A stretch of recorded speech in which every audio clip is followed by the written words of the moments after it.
안녕하세요. 반갑습니다. 저는 수요일자 30일 정의와 공평은 하나님의 기쁨이라는 제목을 가지고 잠언 21장 11절 말씀입니다. 잠언 21장 1절에서 11절 말씀 가지고 큐티한 것을 나누도록 하겠습니다. 먼저 본문을 읽겠습니다. 왕의 마음이 여호와의 손에 있음이 마치 봇물과 같아서 그가 임의로 인도하시느니라. 사람의 행위가 자기 보기에는 모두 정직하여도 여호와는 마음을 감찰하시느니라.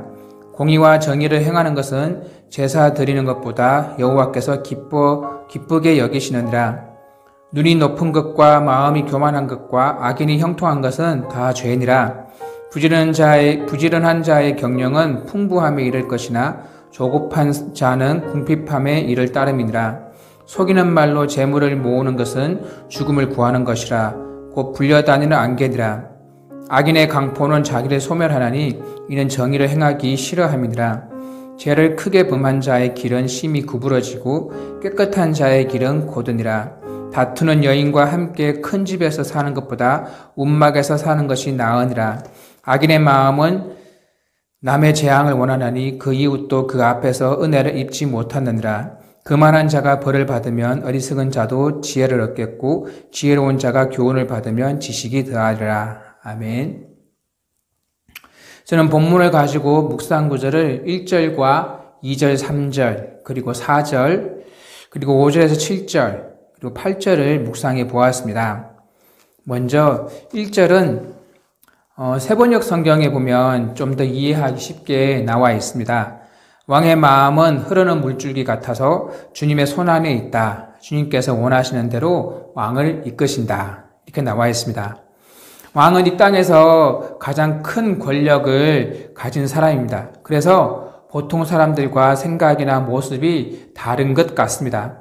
하지만 왕도 하나님과의 관계에 있어서는 보통 사람과 똑같습니다. 왕도 철저하게 여호와의 뜻에 따라 움직일 수밖에 없습니다. 우리가 보기에 왕은 절대적 권한을 가지고 있고 또 동시에 절대적으로 자유로운 사람입니다. 누구도 그의 마음을 통제할 권한이 없습니다. 그러나 왕도 여호와 하나님의 손에 있는 봇물과 같아서 봇물은 정해진 길을 따라서 가기 마련입니다. 여기에 나오는 보는 논에 물을 대기 위해서 뚝을 쌓아서 냇물을 막아두는 것을 의미합니다. 농사에 필요한 물을 저장해 놓았다가 쓰는 작은 웅덩이를 말하는 것입니다. 이 웅덩이는 강수량이 적은 지방의 농사에서 필수적인 논에 물을 대는 시설입니다. 그래서 보에 가두어둔 물을 농부는 필요에 따라서 자신의 의도대로 사용하는 것입니다. 물은 보가 만들어진 대로, 즉 봇물이 만들어진 대로 물은 길이 놓인 대로 따라서 흘러갈 뿐입니다. 여호와 하나님께 왕도 이와 마찬가지입니다. 여호와의 의지대로 움직여야 하는 것이 봇물인 것입니다. 사람들뿐만 아니라 왕도 철저하게 여호와를 의지해야 하는 존재입니다. 그리고 왕도 그러할진데 우리는 주님의 음성에 순종해서 주님의 은혜에 봇물에 흠뻑 적셔지기를 바라는 것입니다. 네, 왕의 마음은 흐르는 물줄기 같아서 주님의 손안에 있고 주님께서 원하시는 대로 왕을 이끄시는 것입니다. 두 번째로 2절, 3절을 보면 사람의 행위는 자기의 눈에는 모두 옳게 보이나 주님께서는 그 마음을 꿰뚫어 보신다. 주님께서는 정의와 공평을 지키며 사는 것을 제사를 드리는 일보다 더 반기신다 했습니다. 자기의 눈에는 누구나 다 자기의 행위가 옳게 보이기 마련입니다. 그러나 주님은 그 마음을 꿰뚫어 보시는데 진정으로 우러나오는 그 마음으로 정의와 공의를 지키며 사는 것이 제사를 지내는 것보다 더 좋다. 그렇게 말씀하십니다. 사무엘상 15장에 보면 사무엘이 이르되 여호와께서 번제와 다른 제사를 그의 목소리를 청종하는 것을 더 좋아하심 같이 좋아하시겠나이까? 순종이 제사보다 낫고 듣는 것이 순양의 기름보다 낫다. 이렇게 이야기했습니다. 하나님 앞에서 순종하는 것과 또 말씀 듣는 것이 좋은 것으로 제사 지내는 것보다 더 낫다는 것입니다. 우리는 예배를 정성을 다해 예배하면 나의 공의, 정의가 즉 나의 발음이 이루어진다고 생각합니다. 그러나 올바른 예배를 드렸다면 그것은 당연히 공의와 정의로 나타나야 하는 것입니다. 삶이 되어지는 예배가 되어야 하는 것입니다. 예배로 되어지는 삶을 살아가는 우리가 되기를 기도합니다. 4절을 보겠습니다. 4절에는 거만한 눈과 오만한 마음, 이러한 죄는 악인을 구별하는 표지이다 이렇게 나옵니다. 세 가지의 죄를 이야기하는데 첫 번째는 눈이 높은 것이며 두 번째는 마음이 교만한 것을 의미합니다. 세 번째는 악인의 등불을 이야기하는데 눈이 높은 것은 교만함 혹은 거만함을 뜻하는 것입니다. 셋째로 악인의 등불입니다. 이 의미는 사람의 영혼은 여호와의 등불이라 사람의 깊은 속을 살피느니라 여호와의 등불과 대비되는 것입니다. 인간의 영혼이 여호와의 등불이라면 악인의 등불은 악인이 악을 저지르기 위해서 살피는 도구라고 했습니다. 그래서 우리는 이 세 가지 거만한 눈과 오만한 마음 이러한 죄를 거만한 눈과 오만한 마음 이것을 죄인을 구별하는 표시인데 이것을 조심해야 되겠습니다.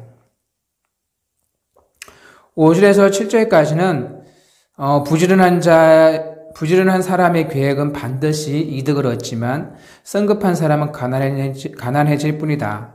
그리고 속여서 모은 재산은 너를 죽음으로 몰아넣고 안개처럼 사라진다. 그리고 악인의 폭력은 자신의 멸망으로 이끄니 그가 바르게 살기를 거부하기 때문이다 했습니다. 역시 세번역 성경으로 보니까 조금 더 쉬운 것 같습니다. 마지막으로 8절을 보겠습니다. 8절을 보면 죄인의 길은 구부러졌지만 깨끗한 사람의 행실은 올바르다 했습니다. 이 8절은 의미가 조금 어려운데요. 악인의 길, 즉 사람인 악인인 그 사람의 길은 구불구불하고 낯설다. 비록 그의 행위가 흠이 없고 적절할지라도. 그리고 또 악인의 길은 구불구불하며 낯설다. 그의 행위가 흠없고 덕스러울지라도. 죄인의 길은 구불구불하나 순수한 자의 행동은 올바르다. 이렇게 우리는 그 개역 개정에 나와 있는 8절에 보면 죄를 크게 범한 자의 길은 심히 구부러지고 깨끗한 자의 길은 고드니라 이 말씀을 가지고 죄의 길은 구불구불하나 순수한 자의 행동은 올바르다 이렇게 보면 좋겠습니다. 그래서 순수한 자, 깨끗한 자 그렇게 하나님 앞에 살아가야 되겠습니다.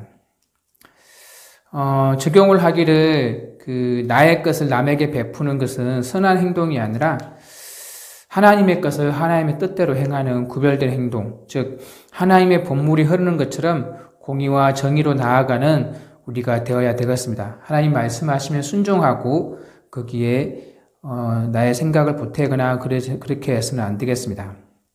그리고 교만하거나 거만하지 않고 악한 생각, 죄인의 유혹에 빠지지 않기 위해서 기도로 하나님께 나아가는 우리가 되어야 되겠습니다. 하나님 앞에 경건한 예배와 그 내용이 만들어져서 공의와 정의로 나타나는 삶을 살고 싶습니다. 네, 같이 한번 기도하겠습니다. 살아계신 하나님, 왕이라고 할지라도 여호와 하나님의 손에 본물과 같이 흐를 수밖에 없다고 하셨습니다. 말씀에 순종하는 우리가 되게 해주시고 또 그것으로 통해서 공의와 정의가 흐르는 것을 보게 해주십시오. 그리고 우리가 예배를 아무리 잘 드릴지라도 그 예배 때문에 우리의 삶이 변화되어지고 그리고 순종하고 공의와 정의를 행하는 여호와 하나님 앞에 바르게 나아가는 그러한 우리가 되길 소원합니다. 그리고 하나님 앞에 경건한 예배를 드림으로 그 내용이 내 속을 채우고 그것이 행동으로 나타나기를 소원합니다. 그래서 교만하거나 거만하지 않고 겸손하게 주님 앞에 매일매일 나아가는 그러한 우리가 되게 해주십시오. 예수님의 이름으로 기도합니다. 아멘. 네, 감사합니다.